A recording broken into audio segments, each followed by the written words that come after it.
Happy October, everybody! I know it may not seem like it, but I love horror games. I've been playing games like Resident Evil and Silent Hill well before the recommended age. And I know the game we're talking about today, Dead by Daylight, isn't exactly a true horror game per se, but I saw the inclusion of Silent Hill in a DLC for the game a few months ago, and that captured my attention for the game.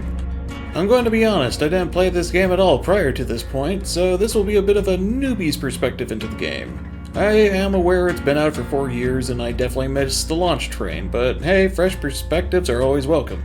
So this will be a base game review along with how it is doing in 2020. So let's begin.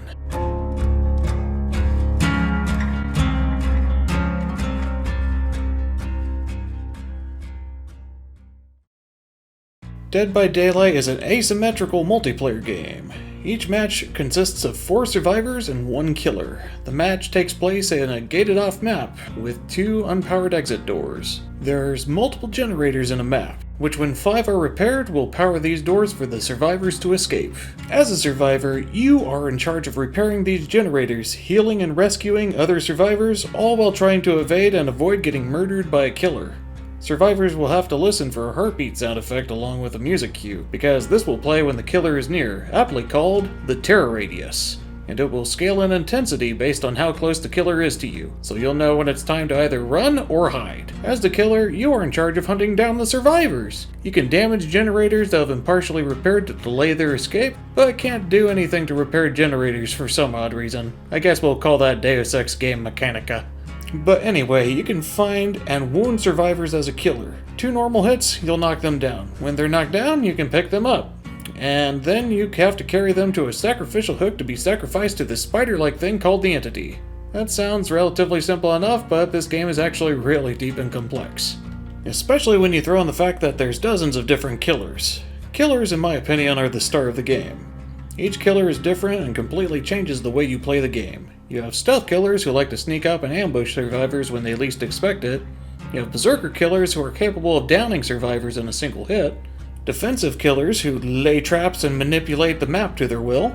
And many other unique kinds. They even have some licensed killers like Freddy from Nightmare on Elm Street, Michael Myers from Halloween, Ghostface from Scream, and even my personal favorite, Pyramid Head from Silent Hill.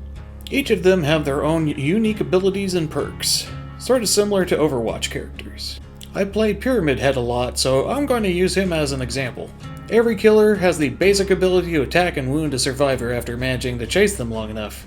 But in addition to this, he has an ability which he starts dragging his sword on the ground. Doing so will leave behind a rusted, bloody trail that hinders survivors when they step in it. He can also do a special ranged attack that can bypass walls and obstacles. So if you have a good hunch of where to aim and a survivor is in range, you can wound them, getting them closer to being downed and able to set that fresh meat on a hook. Yeehaw! There's also perks, which each killer has exclusive access to originally. Pyramid Heads are unique and make it so survivors will have a difficult time recovering from your hits. He also has a perk that, when he damages a generator, it will make him undetectable for a bit, removing the terror radius, making it easy to sneak up on survivors for a brief period. There's dozens of killers in the game and more being added, though at a literal cost, which I'll talk about later. Survivors also have perks of their own which help make their job easier. They have such perks to help with repairing, sneaking, detecting traps, outrunning the killer, though they don't have any special abilities like the killer. They do have exclusive perks originally, but as they level up, they can be shared with other survivors after reaching a high enough level with a survivor. Which I guess I should probably talk about how you progress in the game. While playing, you'll be accumulating a score as you do various things. Killer gets points while killing, survivor gets points while defecating, trying to repair a generator in sheer fear. At the end of the match, these points are converted into blood points, the primary currency of the game. You take these blood points to the blood web, which has a random assignment of perks and items you can acquire for the character you level up with. There will be a given amount of stuff on each web each level, ranging from useful items for survivors, like medkits to heal yourself with, toolkits to repair generators faster, and flashlights to blind the killer, like a douchebag with a laser pointer. There is also add-ons which can enhance these items. There is also killer ability item enhancement add-ons as well. And finally, offerings, which are an item that is destroyed at the start of a match for a bonus or a perk. This can be making the fog of the map thicker so you can hide from the killer more easily, granting you bonus blood points so you can level up faster, giving you a great chance to go to a map of your choice, or a special one for the killer called a Mori, which just lets them do a special execution on you after they've hooked you at least once. And these executions are actually really cool, but really rare to see in-game, since the Mori requires certain requirements to trigger in-game. They can also be expensive, and also rare to see on the Blood Web as an item you can buy. But anyway, as you buy all the items from the Blood Web, you level up, and can get more rare items at higher levels. The entity will also wake up, as they say, and it will start eating parts of your Blood Web if you don't get an item or perk. This means you have to decide what perk or items you want to beeline to, so you will guarantee get them. It can also be really unfortunate as you try to go for another item, but it decides to deprive you of it. Blood points are pretty easy to come by though. If you have a good match, as in are not a survivor and die right away, you will definitely get enough blood points to level up at least once. And those offerings I mentioned earlier that can increase your blood points earned, they'll give you tons of them. There's even offerings like anniversary cakes and party streamers that give everyone in the game a 100% bonus to blood points earned for that entire match. And that effect can stack, so if everybody brought that, you'll get 500 blood points that entire round. So you'll be rolling in bloody point dough afterwards. Your blood points are also not exclusive to survivors or killers when you earn them, meaning you can spend a whole day playing survivor and earning blood points to spend it on your favorite killer later if you wish. But that's enough about blood points and leveling up. One thing I think is great about the game is the capability of combining perks to make a unique character.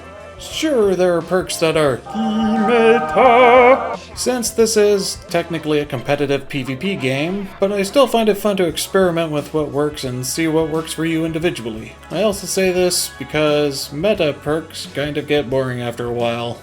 It's fun to experiment and try something new as well, making each game different as you don't know what to expect from a killer or survivor.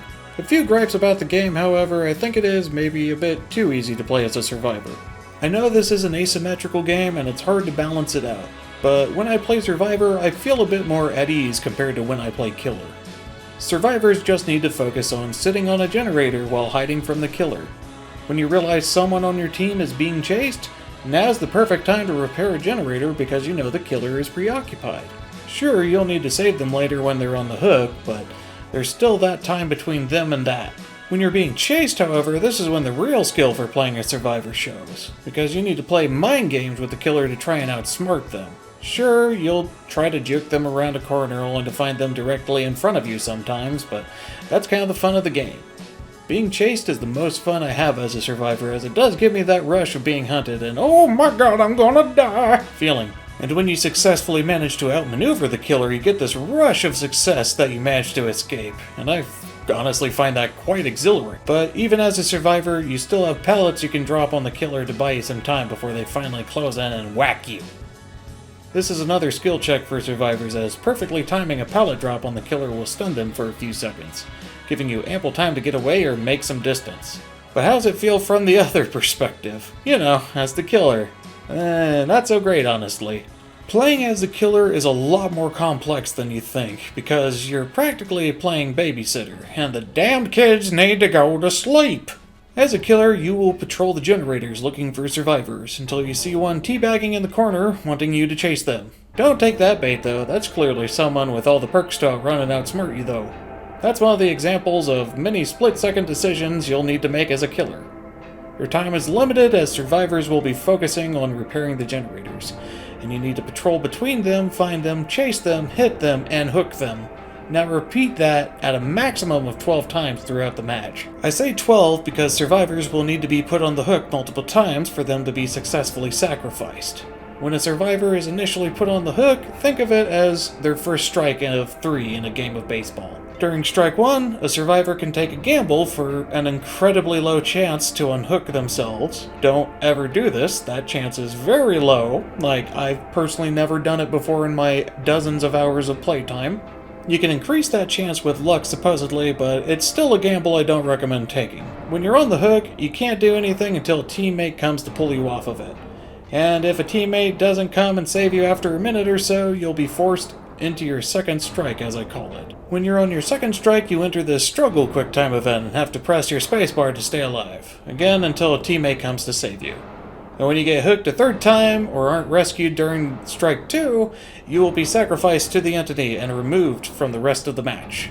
And that's how the killer is supposed to kill people, unless they bring a Mori to outright murder them like I mentioned earlier.